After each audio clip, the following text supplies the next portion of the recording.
पहले राम की नगरी अयोध्या, फिर कृष्ण की नगरी मथुरा, और अब बारी है काशी विश्वनाथ की नगरी बनारस में हिंदुओं के मंदिरों को तोड़कर मस्जिद बनवा डाला था। ये सभी हिंदू देवी स्थल है।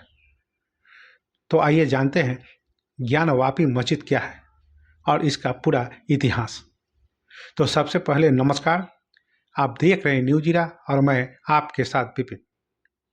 वाराणसी की एक अदालत ने हाल ही में ज्ञानवापी मस्जिद के तहखाने में हिंदू पक्ष को पूजा करने की अनुमति दी। पूजा शुरू भी हो गई है। इसी बीच मुस्लिम पक्ष पूजा के विरोध में हाई कोर्ट पहुंचा है। शुक्रवार को मामले पर सुनवाई हुई, लेकिन मुस्लिम पक्ष को तत्काल कोई राहत नहीं मिली है। कोर्ट ने पूजा पर भी तत्काल रोक लगाने से साफ इनकार कर दिया है। बनारस में ज्ञानवापी पर हिंदू और मुस्लिम दोनों ही पक्षों के अपने अपने दावे और तर्क हैं। कुछ दिनों पहले ही ज्ञानवापी में ASI सर्वे का काम पूरा किया गया था, जिसमें यहां पर हिंदू मंदिर होने का दावा किया गया था। इस सर्वे के काम को पूरा करने के लिए करीब 200 साल पुराने एक नक्शे का सहारा लिया गया था। इस नक्शे को ईस्ट इंडिया कंपनी के टकसाल अधिकारी जेम्स प्रिसेप ने बनाया था। इस जगह पर साल 1991 से ही मस्जिद को हटाकर मंदिर बनाने की कानूनी लड़ाई चल रही है। ब्रिटिश आर्किटेक्ट जेम्स प्रिसेप ने 19वीं शताब्दी में एक किताब लिखी थी, जिसका नाम जेम्स बनारस इलस्ट्रेटेड था। इस किताब में उन्होंने काशी से जुड़ी छोटी से छोटी जानकारी साझा की थी।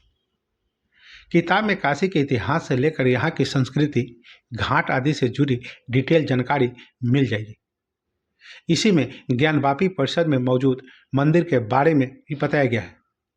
बनारस इलस्ट्रेटेड में जेम्स प्रिसेप ने ज्ञानवापी के मंदिर होने का दावा किया है और उसको विश्वेश्वर मंदिर बताया है।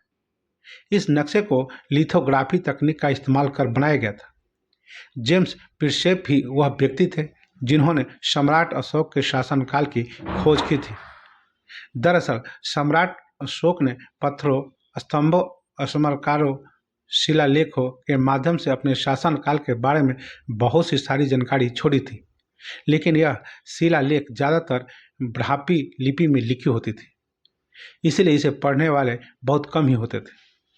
साल 1837 से 38 में जेम्स प्रिसेप ने इस शिलालेखों को समझने का काम पूरा किया और सम्राट अशोक के बारे में दुनिया के सामने जानकारी रखी।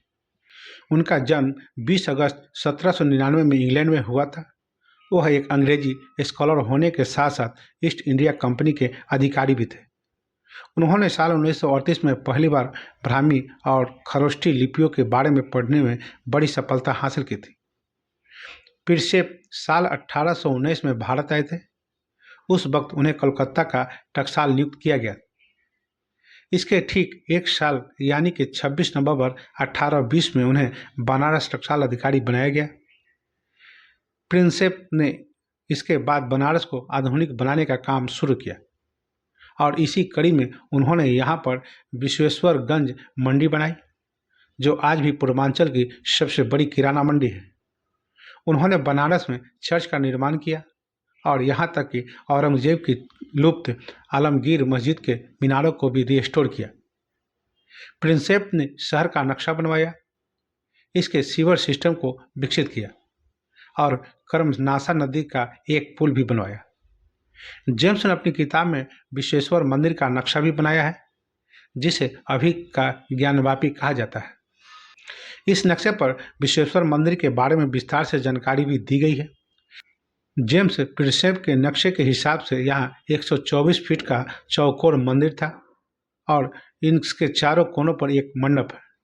इस नक्शे के बीच में एक विशाल गर्भगृह है, जिसे नक्शे में मंडपम कहकर संबोधित किया गया है।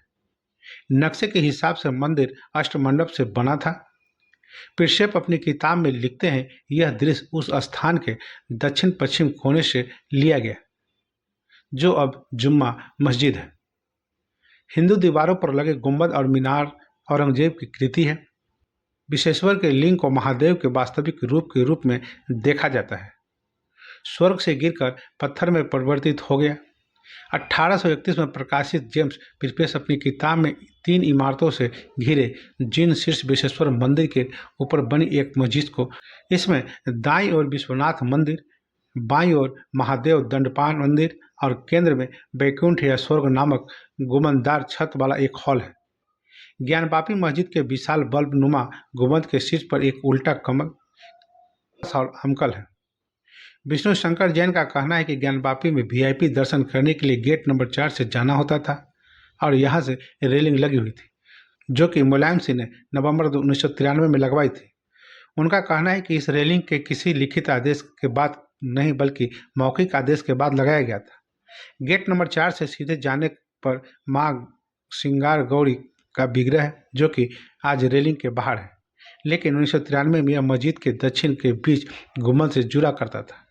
आज हिंदू साल में एक बार रेलिंग के बाहर ही माँ श्रृंगार गौरी की पूजा करता है। इसके साथ ही जब गेट नंबर 4 से आगे जाते हैं तो यहाँ पर गणेश, शिव और हनुमान के 3 विग्रह हैं, लेकिन यह भी पहले अंदर ही थे और रेलिंग लगने के बाद इनको बाहर कर दिया गया। आम लोग मंदिर में जाने के लिए गेट नंबर 1 का प्रयोग करते हैं और वहाँ से गंगा जल लेकर मंदिर में जाते हैं। उन्होंने कहा कि 16 मई 2022 को वजूखाने में जिसको फवारा बताया जा रहा है वह 4 फीट का शिवलिंग है और इसमें 63 सेंटीमीटर छेद किया गया है। इसी के सामने मुख करके नदी बैठे हुए हैं, जो कि शिवलिंग से करीब 83 फीट दूर है। नदी और शिवलिंग के बीच ही व्यास तहखाना है, जिसमें 1993 तक पूजा होती थी और रेलिंग लगने के बाद उसको भी बाहर कर दिया। मुलायम सिंह का यह आदेशी काशी विश्वनाथ एक्ट और प्लेस ऑफ वर्शिप एक्ट के खिलाफ है। विष्णु शंकर जैन का कहना है कि 16वीं शताब्दी में यहाँ पर आए फ्रेंच ट्रेवलर्स ने इस बारे में जिक्र किया है। महादेव मंडप में जो शिवलिंग है उस पर जल चढ़ाया जाता है और वह जाकर गंगा में गिरता है। तो बस अभी के लिए इतना ही। तो हमें आज्ञा दीजिए। नमस्कार।